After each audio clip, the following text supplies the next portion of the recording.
우리 주님의 은혜와 평강이 오늘 이 시간 영과 진리로 하나님께 예배하는 모든 성도님들 가운데 충만하기를 원합니다. 유튜브와 같은 영상을 보다 보면은요, 외국은 살기에 불편하고 우리나라는 정말 편하다라고 하는 그런 영상들이 볼 때가 있습니다. 저도 중국에서 살다가 왔기 때문에 이러한 영상을 보면은요, 그 내용에 동의가 되는 부분이 있습니다. 참 우리나라 살기 편하다라는 것을 느끼곤 합니다. 그런데 중국에서 살다가 와서 한국에 와서 살아보니까 다 편하기만 한 거는 아니에요. 불편한 게 좀 있습니다. 그중에 정말 좀 불편한 게 하나 있는데 그게 뭐냐면 쓰레기를 분리배출하는 겁니다. 중국에서는요, 분리배출을 하지 않아요. 그냥 쓰레기 다 담아서 한 번에 버리니까. 그렇게 쓰레기를 버리다가 한국에 왔더니 일일이 하나하나 분리해서 버려야 되는 게 정말 귀찮습니다. 우리나라에서 이 쓰레기 분리 배출이 시작된 것이 1995년부터라고 합니다. 이 시간이 지나면서 점점 구체화가 돼서 종량제 봉투, 음식물 쓰레기는 음식물 종량제 봉투에, 일반 쓰레기는 또 일반 봉투에, 그리고 캔과 플라스틱, 종이, 비닐 이것을 다 나눠야 되고, 또 큰 거는 또 큰 거대로 신고를 해서 버려야 되고 하는 등 정말 좀 다양하게 구분이 되어져 있습니다. 또 이제 며칠 전부터는요, 플라스틱 병에 붙어 있는 비닐은 또 제거해서 버려야 된다라고 법이 개정이 됐대요. PT 같은 거에 비닐을 제거하지 않고 버리면 벌금을 받게 된다라고도 합니다. 이 분리배출이 불편한 일이기는 하지만 이것이 또 꼭 필요한 일이기도 해요. 자원이 부족한 우리나라에서는 자원을 재활용할 그런 필요가 있습니다. 뿐만 아니라 요즘은 이제 이 쓰레기로 인한 환경 오염, 이 환경 문제가 심각하기 때문에 분리배출을 해야 된다라고 이야기하고요. 다른 나라들, 이제 선진국 같은 나라들도 우리나라의 이 분리배출을 배워야 한다, 이런 이야기를 하기도 합니다. 근데 이게 분리한다고 해서 다 나누기만 해서 버리면 다 되는 게 아니더라고요, 또. 왜냐면 종이에 불순물이 묻어 있으면 이건 재활용할 수 없는 일반 쓰레기로 버려야 된다고 그래요.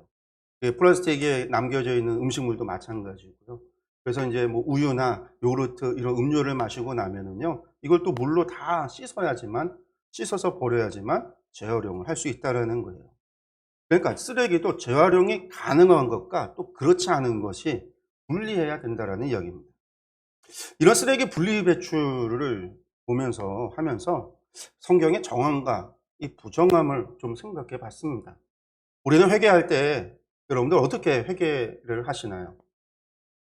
물론 구체적인 죄를 지었을 경우에는 분명 그것에 대해서 하나님께 고백하고 용서를 구할 겁니다. 그런데 우리가 평소 살아가다 보면은요, 특별히 지은 죄가 없이 그냥 하루하루가 지나가는 경우가 많아요. 이게 특별히 이제 악당이 아닌 경우, 뭐 살인을 하거나 도둑질을 하거나 사기를 치거나 할 일이 없습니다.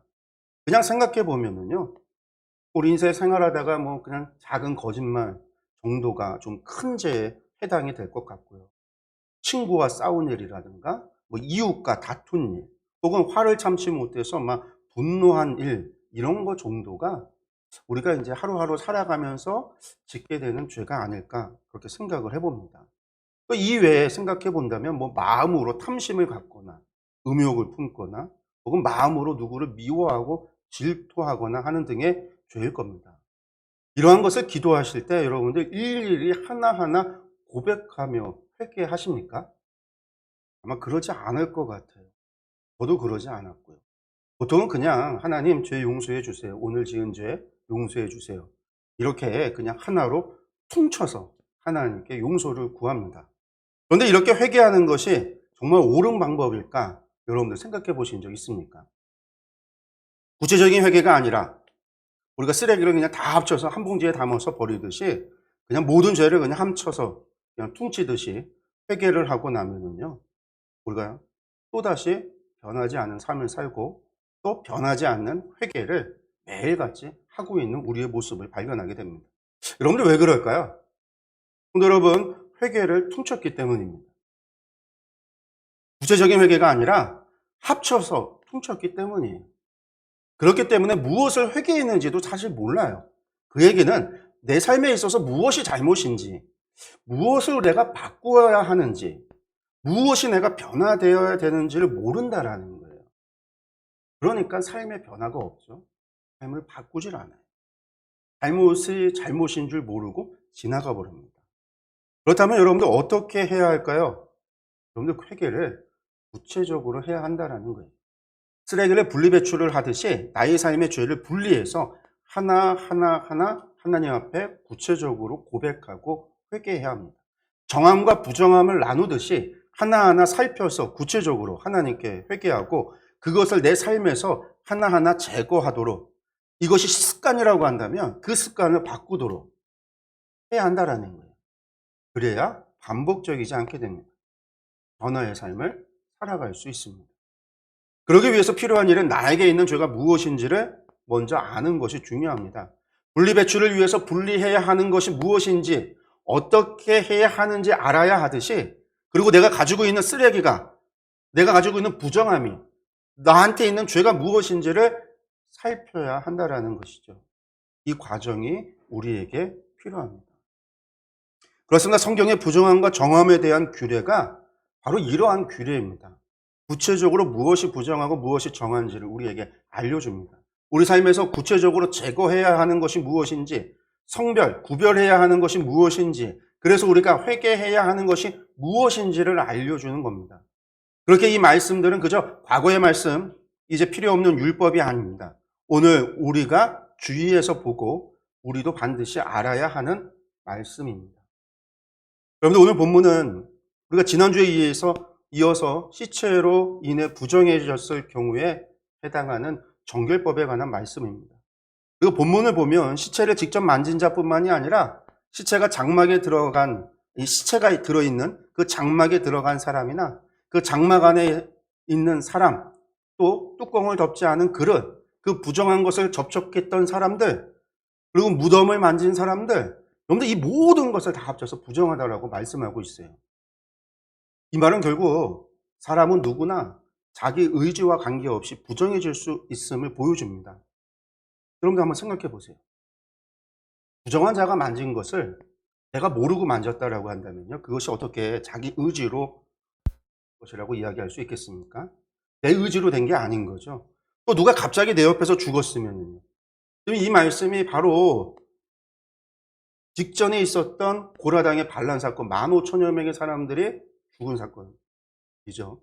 그때 쓰러져서 역병에 걸려서 죽었다고 성경에 말하지만 그 역병에 걸렸다라는 말이 그냥 사람이 갑자기 쓰러져 죽는 그런 일들이 벌어졌단 말이에요. 내 의지와 상관없이 내 옆에 있는 사람이 갑자기 죽었어요. 이게 나의 의지와 무슨 상관이 있겠어요? 내가 부정해지려고 부정해진 게 아니라 어쩔 수 없이 부정해진 거죠. 이런 사람이라고 한다면요, 필연적으로 겪게 되는 죽음으로부터 자유로울 수 있는 사람은 아무도 없습니다. 우리가 이런 것들을 생각해 볼 때, 그리고 또 이것이 오늘 우리에게 영적으로 바라볼 때, 이것은요, 부정이 상징하는 것은 또 무엇이냐면 죄를 상징해요. 부정이라고 하는 것이, 오늘 말씀이 우리에게 보여주는 것을 우리가 조금 오늘 상황 속에서 바라본다면, 이것은 부정이라는 건 죄를 이야기하는 건데, 이 죄의 영향력이 심각하다라는 걸 또 알려주는 거예요. 왜 그렇습니까? 죄는 그것에 직접 접촉한 사람뿐만이 아니라 간접적으로 접촉했거나 죄가 행해지고 있는 그 주변에만 있어도 그 영향을 받게 된다라는 거죠. 내가 자의적으로 내가 죄인을 지으려고 하지 않아도 내가 수동적으로, 환경적으로 어쩔 수 없이 겪게 되어지는 죄의 영향력이 있다는 거예요. 우리는 이러한 죄의 심각성을 분명히 깨닫고 있어야 합니다. 그래야 죄를 가까이 하지 않을 수 있어요. 그런데 우리가 이 사실을 잘 모르고 살아갑니다. 그래서 우리는 자만심에 빠져서 죄를 우습게 여겨요. 나는 죄를 짓지 않을 수 있어. 나는 영향을 받지 않아. 이러한 자만심 때문에 죄를 가까이 내버려 둡니다. 그래서 죄의 자리에도 서슴지 않고 참여해요. 그런데 본성이 부패한 죄인인 우리의 능력으로는요, 이 죄를 대항할 능력이 없습니다. 우리는 죄를 이길 수 없어요.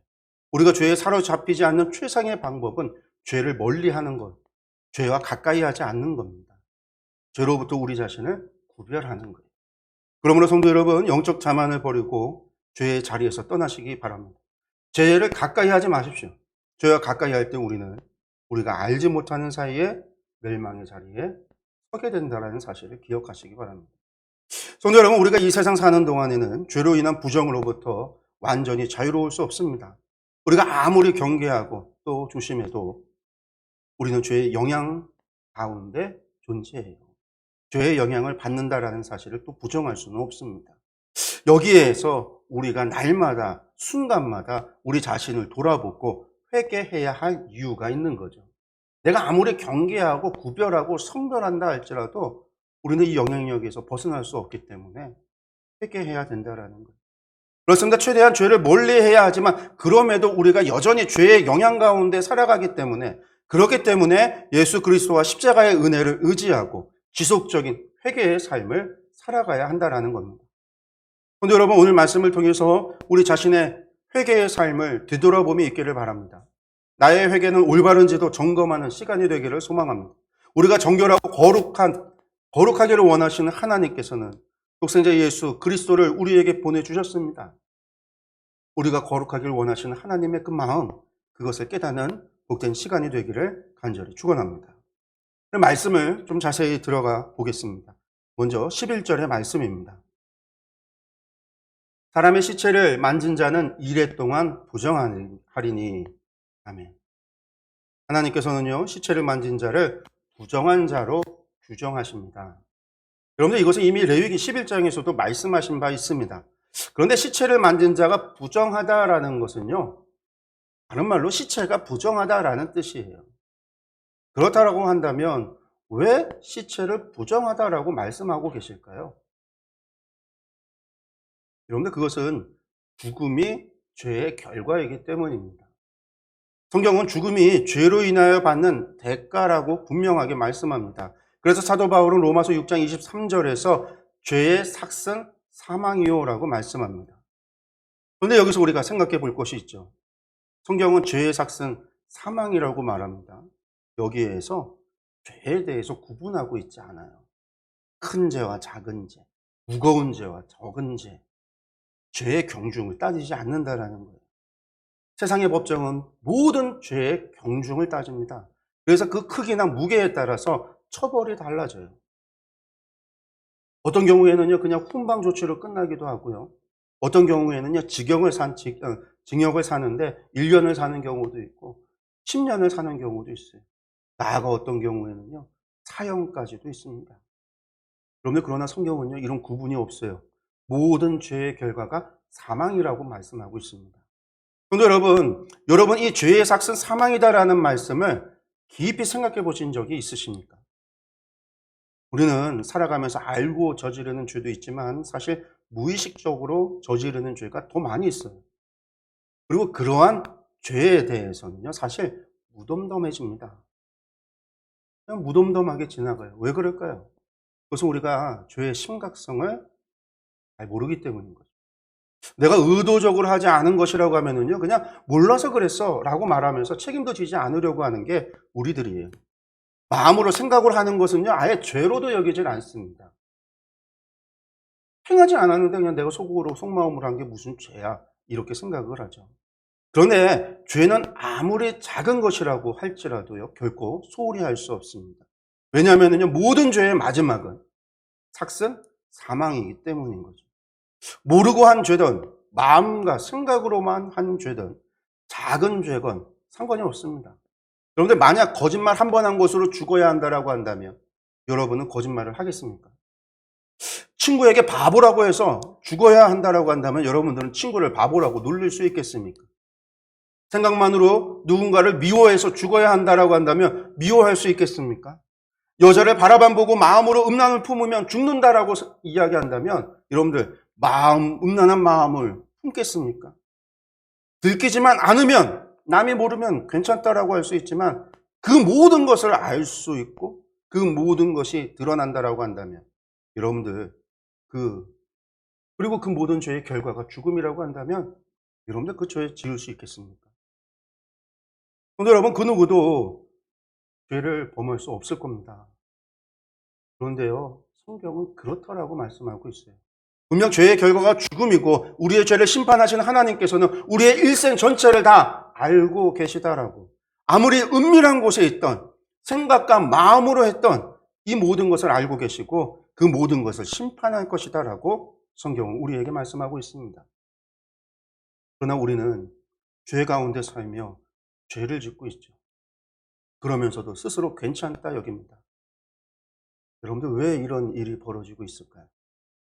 왜 이런 착각 속에 살아가고 있을까요? 왜 이 멸망의 길에서 돌이키지 않는 걸까요? 성도 여러분, 그것은요, 죄의 결과가 사망이라고 하는 사실을 믿지 않기 때문이에요. 모르는 것이 아니라 믿지 않는 겁니다. 그렇기에 죄를 가볍게 생각합니다. 그리고 그 죄에서 돌이키려고 노력하지 않습니다. 그저 다들 그렇게 살다 그렇게 죽는다라고, 괜찮다라고 이야기합니다. 스스로 속이고 살아가는 겁니다. 그렇기에 회개조차도요, 제대로 할 수가 없습니다. 죄라고 생각하지 않으니 그것을 회개할 수가 없어요. 그런데 회개는 하라고 하니까 그냥 퉁쳐서 회개하는 겁니다. 내 삶에 있어 무엇이 죄인지를 스스로 속이고 정직히 바라보고 있지 않기 때문에 그저 회개의 기도에 퉁쳐서 회개하고 있을 뿐이라는 사실입니다.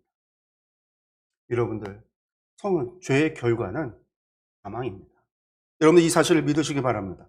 모든 죄의 결과는 사망입니다.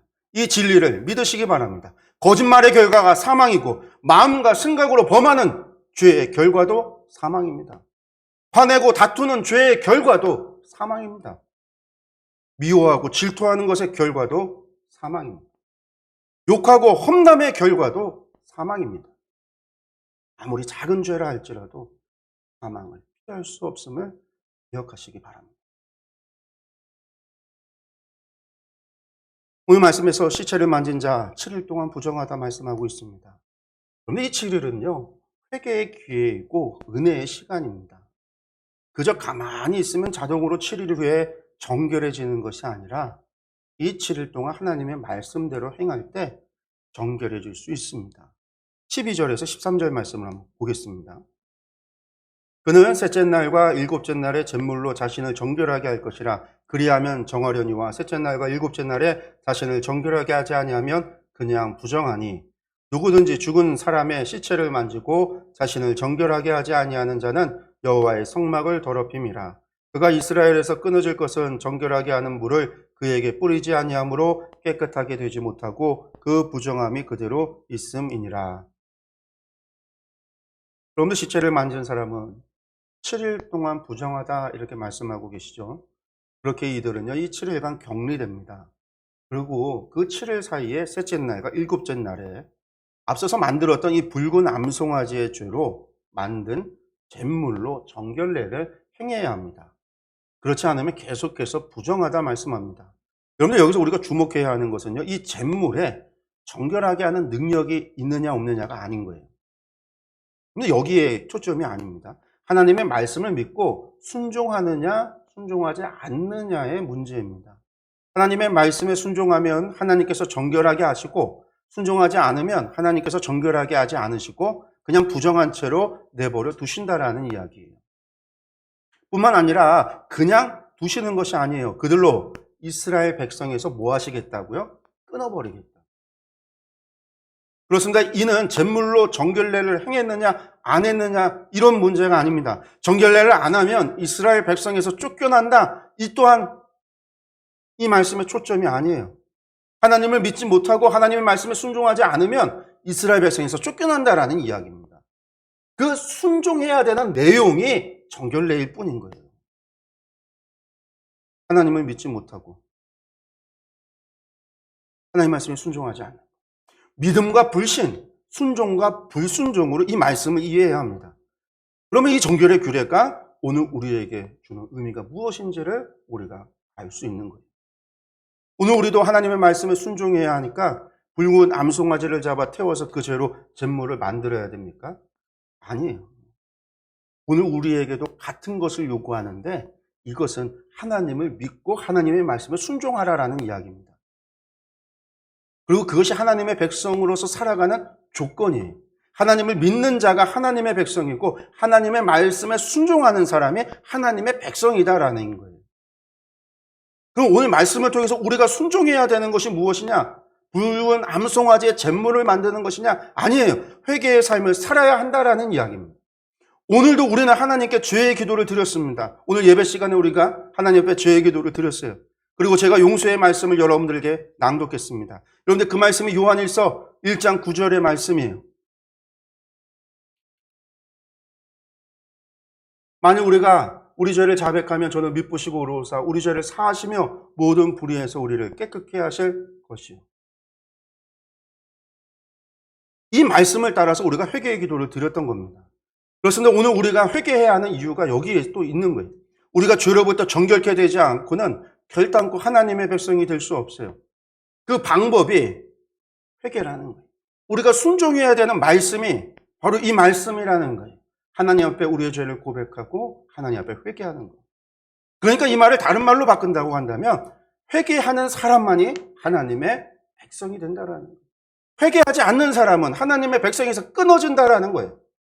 여러분들 이것은 구약이나 신약이나 다르지 않습니다. 성경은 하나님은 거룩하시다라고 말씀합니다. 그리고 거룩하신 하나님께서 우리에게 거룩을 요구하십니다. 우리가 거룩하지 않고서는 하나님의 백성이 될 수 없고 하나님과 함께 할 수 없습니다. 여러분 출애굽기 19장에서는 이 사실을 분명하게 보여줍니다. 출애굽기 19장은요 이스라엘 백성이 하나님과 언약을 맺기 위한 과정이 나타납니다. 이때에 하나님께서 이스라엘 백성들에게 무엇을 요구하시냐면 모든 백성이 성결해야 된다라고 말씀합니다. 그들이 성결된 이후에 하나님과 만나기를 원하세요. 이때 경고하기를 그들이 성결케 되지 못하면 죽게 될 것이다 라고 말씀합니다. 그렇습니다. 거룩하신 하나님의 백성이 되기 위한 기본 조건, 그것이 거룩입니다. 이는 신약에서도 다르지 않아요. 하나님의 나라에 가서도 다르지 않습니다. 요한계시록 7장에 보면 구원받은 무리가 나오는데 이들 모두가 흰 옷을 입고 있어요. 이 흰 옷이 상징하는 것이 무엇이냐? 같은 7장 말씀에선 뭐라고 이야기하냐면 어린 양의 피로 그 옷을 씻어 희게 하였다라고 말씀합니다. 그렇습니다. 예수 그리스도로 말미암아 죄사함을 받은 것을 의미하는 거죠. 그런데 이것만이 아니에요. 19장 계시록 19장을 보면은요 어린 양의 혼인잔치가 나오는데 이때 신부가 아주 깨끗한 세마포 옷을 입고 있습니다. 그런데 여기서는요 이 깨끗한 세마포를 무엇이라고 말씀하냐면 성도들의 옳은 행실이다라고 이야기합니다. 예수 그리스도의 십자가의 죽음으로 우리는 죄사함을 받았습니다. 우리의 부정한 옷을 깨끗하게 했습니다. 부정했던 우리가 깨끗해졌습니다. 그렇게 정결함을 받은 성도는요 정결함을 유지하기 위해서 살아가야 합니다. 죄를 미워하고 악을 멀리해야 합니다. 부정한 것으로부터 자신의 삶을 지켜야 합니다. 그래도 내가 그 죄의 영향력에서 벗어날 수 없기 때문에 매일같이 회개의 삶을 살아야 합니다. 성도 여러분, 이것이 성도의 옳은 행실입니다. 그런 사람이 어린 양의 혼인잔치에 참여하는 신부가 될 수 있는 겁니다. 성도 여러분, 회개란 회개 기도하는 것만을 의미하는 것이 아닙니다. 회개의 삶을 살아야 합니다. 주님께 우리의 죄를 고백하고 용서를 구할 뿐만 아니라 그 죄를 다시 짓지 않도록 노력해야 합니다. 부정한 것이 무엇인지 알았으면 그 부정한 것을 멀리해야 합니다. 무엇이 죄인 줄 알았으면 죄를 짓지 않기 위해 노력해야 합니다. 여러분들 이게 회개의 삶입니다. 그렇게 주님의 보혈로 깨끗해진 우리를 지키는 것, 여러분 이것 또한 우리가 해야 될 회개입니다. 여러분들 그러한 사람들이 하나님의 나라에 참여하고 하나님의 백성이 됩니다. 성도 여러분, 날마다 죄를 벗어버리는 이 성결한 삶을 살아가시기 바랍니다. 죄로부터 자신의 삶을 지키시기 바랍니다. 그리고 날마다 회개하는 삶을 살아가시기를 소망합니다. 죄로부터 우리의 삶을 구별하기 바랍니다. 그런데 이게 쉽지가 않죠. 14절에서 16절의 말씀을 보면 이 쉽지 않은 이야기들이 또 나오고 있습니다. 14절에서 16절 말씀 보겠습니다. 장막에서 사람이 죽을 때의 법은 이러하니 누구든지 그 장막에 들어가는 자와 그 장막에 있는 자가 이레 동안 부정할 것이며 뚜껑을 열어놓고 덮지 아니한 그릇은 모두 부정하니라. 누구든지 들에서 칼에 죽은 자나 시체나 사람의 뼈나 무덤을 만졌으면 이레 동안 부정하리니. 근데 시체를 접촉한 사람만 부정한 것이 아닙니다. 장막 안에 시체가 있을 때 그 장막 안에 있는 모든 것이 부정해집니다.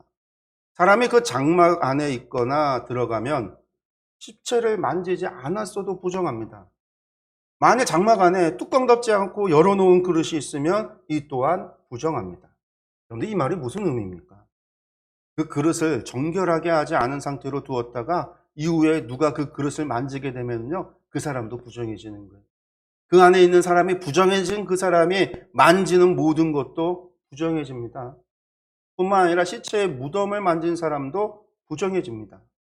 근데 여러분들 이것을 한번 상황을 상상해 보세요. 그러면 시체를 접촉한 사람만 부정해지는 것이 아니라 시체가 있던 집에 들어가는 사람도 부정해지고, 시체가 있는 집안의 그릇들도 가구들도 부정해지고요. 시체를 치웠어도 부정한 그릇을 만진 사람이 있으면 그 또한 부정해집니다. 지금은요 15,000명가량의 사람이 죽었는데 이 상황을 피할 수 있는 사람이 몇 명이나 될까요? 이스라엘의 200만 명의 사람들 가운데, 지금 이 광야의 200만 명의 사람들 가운데 이 상황을 피할 수 있는 사람이 몇 명이나 될까요? 거의 없을 겁니다. 어떻게 보면 모든 사람이 부정해졌고 모두가 정결례를 행해야 하는 상황일 수도 있습니다. 자신의 의지로 시체를 치우기 위해 부정해진 사람도 있을 것이고, 어쩔 수 없이 그냥 집에 있었다고 해서 부정해진 사람도 있을 겁니다. 자신도 모르게 부정을 접촉한 사람, 같은 공간에 있었다라는 이유만으로 부정해지는 사람 등등, 이것이 우리에게 보여주고 우리에게 말해주는 것이 무엇입니까? 이 부정이라는 것, 죄를 상징한다라고 말씀드렸죠. 즉 죄라는 것은 우리의 자의적인 의지뿐만 아니라 어쩔 수 없이 혹은 의식하지 못하는 상황 속에서도 우리는 얼마든지 죄를 범할 수 있고 죄의 영향 아래에 있다라는 거예요. 즉 이 죄의 침투력은 정말 어마어마하게 강하다라는 것을 우리에게 보여줍니다. 그렇습니다. 죄는 우리에게 아주 미세한 틈만 있으면 우리 삶에 침투하여 우리를 사로잡을 만큼 강합니다. 그래서 사도 바울은 에베소 교회 성도들에게 권면하기를 마귀로 틈을 타지 못하게 하라, 이렇게 말씀하셨습니다. 그러므로 우리는 항상 영적으로 깨어 있어야 합니다. 영적인 나태함은, 영적인 방심은요, 곧 마귀에게 틈을 주고 맙니다. 영적 나태와 방심이 얼마나 심각한 결과를 초래했는지 성경은 우리에게 잘 증거해 줍니다. 당대의 의인이라고 불렸던 노아가 술을 먹고 죄를 범했습니다. 실수했습니다. 믿음의 조상 아브라함도 실수했습니다. 이스라엘에서 가장 사랑받고 존경받는 다윗 왕도 그랬습니다. 잠시의 방심이, 영적인 나태는요, 언제나 끔찍한 결과를 초래한다라는 사실을 기억하시기 바랍니다. 성도 여러분, 죄로부터 자유롭다고 말할 수 있는 완벽한 사람 아무도 없습니다. 손질로 생각하는 자는 넘어질까 조심해야 합니다. 우리 인생은 연약해서 벌어질 틈들이 너무나 많습니다. 영적으로 조금만 우리가 방심하면요, 우리는 다 죄에 빠질 수밖에 없는 연약한 존재들입니다. 마귀는 우리를 멸망으로 인도하기 위해서 우는 사자와 같이 돌아다니며 틈을 찾고 있습니다. 우리는 그러한 마귀에게 틈을 주지 말아야 합니다. 그러기 위해서 우리는 언제나 영적으로 깨어 근신해야 합니다. 나는 괜찮다, 이런 영적인 교만함을 멀리해야 합니다. 겸손히 성령님의 도우심을 간구하며 하나님을 의지해야 합니다. 부디 우리의 삶을 깨어 지키시기를 바랍니다. 지금까지는 시체로 말미암아 부정해진 것에 대해서 말씀하셨다라고 한다면요, 이제는 부정해진 사람과 가구들을 이제 정결하게 하는 방법에 대해서 말씀을 하세요. 17절에서 19절의 말씀입니다. 그 부정한 자를 위하여 죄를 깨끗하게 하려고 불사른 재를 가져다가 흐르는 물과 함께 그릇에 담고, 정결한 자가 우슬초를 가져다가 그 물을 찍어 장막과 그 모든 기구와 거기 있는 사람들에게 뿌리고, 또 뼈나 죽임을 당한 자나 시체나 무덤을 만진 자에게 뿌리되, 그 정결한 자가 셋째 날과 일곱째 날에 그 부정한 자에게 뿌려서 일곱째 날에 그를 정결하게 할 것이며, 그는 자기 옷을 빨고 물로 몸을 씻을 것이라. 저녁이면 정결하리라. 아멘. 먼저는 정결케 하기 위한 잿물, 이것을 만드는 법을 알려주시죠. 이 17절에서는 앞서 준비했던 붉은 암송아지의 젤을 흐르는 물에 담아 섞어 잿물을 만들도록 합니다. 그런데 정결용 잿물이라는 것은 이 붉은 암송아지의 죄를 사용하는 겁니다. 그리고 이제 18절, 19절을 보면 그 잿물을 우슬초로 찍어서 부정한 장막과 그 기구와 거기 있는 사람들에게 뿌려서 정결하게 하라 이렇게 말씀하고 있어요. 그리고 이것을 셋째 날과 일곱째 날에 2번 행하라는 겁니다. 이처럼 뭐 2번에 걸쳐서 정결례를 시행하는 것은 무엇보다도 부정을 철저하게 씻는다 이런 의미가 있습니다. 이와 같이 우리도 죄를 씻을 때는요 철저하게 해야 해요. 철저하게. 그러나 안타깝게도 우리는 너무나 죄에 익숙해져서 마치 죄가 친구이냐 그냥 함께 지낼 때가 너무나 많아요. 살인하는 죄는 크게 생각하니까 그렇지 않지만 거짓말하는 일은 가볍게 생각을 하죠. 그래서 너무나 쉽게 거짓말 같은 죄를 범합니다. 그리고 한 번 죄를 깨닫고 회개할 때도 적당히 하는 경우가 많아요. 그러니까 결과적으로 회개했던 그 죄를 다시 범하고 또 다시 범하는 반복을 범하면서 우리는 큰 죄의식을 느끼지 못합니다. 성도 여러분, 우리가 죄를 철저하게 씻어내기 위해서는요, 먼저 명확한 죄의식이 있어야 합니다. 내가 저지른 이 행동이 어떠한 죄인지 분별할 줄 알아야 합니다. 앞서 말씀 시작하면서 이야기했지만 그저 모든 것을 퉁쳐서 회개하면 안 됩니다. 자신이 무슨 죄를 지었는지 모른 채 그저 하나님 오늘 지은 저의 모든 죄 용서해 주옵소서. 알고 지은 죄, 모르고 지은 죄 다 용서해 주옵소서. 여러분들 이렇게 기도해서는 안 됩니다. 무엇을 잘못했는지 모르기 때문에 또 반복을 하고 그렇게 다음날 또 같은 기도를 되풀이하는 겁니다. 성도 여러분, 회개란 하나로 묶어서 적당히 하는 것 아닙니다. 오늘 지은 죄가 없으면 회개기도 안 해도 돼요. 없는 죄 쥐어짜서 하는 게 아니에요. 내가 그런데 지은 죄가 있으면 구체적으로 해. 나의 죄를 따로 구분해서 정확하게 하나님께 고백하고 철저하게 회개해야 합니다. 그리고 그 회개한 죄를 다시는 범하지 않아야 합니다. 이것이 옳은 회개의 방법입니다. 나아가 우리에게 남아있는 죄는 무엇인지, 그리고 죄인지도 모르면서 행하는 죄들은 없는지, 부지 중에 무의식적으로 행하는 죄는 또 없는지 살펴보고 점검하고 검증해 봐야 돼요. 그래서 한 줌의 찌꺼기도 남아 있지 않도록 철저하게 회개해야 합니다. 여러분들 이것이 성도의 옳은 행실입니다. 이렇게 해야 우리가 죄로부터 구별되기 시작을 해요. 그래야 내 삶이 변화되기 시작을 하는 겁니다. 여러분들 만약에 이렇게 회개하지 않고 이렇게 살아가지 못한다라고 한다면 어떻게 될까요? 20절에서 22절의 말씀입니다. 사람이 부정하고도 자신을 정결하게 하지 아니하면 여호와의 성소를 더럽힘이니 그러므로 회중 가운데에서 끊어질 것이니라. 그는 정결하게 하는 물로 뿌림을 받지 아니하였은즉 부정하니라. 이는 그들의 영구한 율례니라. 정결하게 하는 물을 뿌린 자는 자기 옷을 빨 것이며 정결하게 하는 물을 만지는 자는 저녁까지 부정할 것이며 부정한 자가 만진 것은 무엇이든지 부정할 것이며 그것을 만지는 자도 저녁까지 부정하리라. 아멘.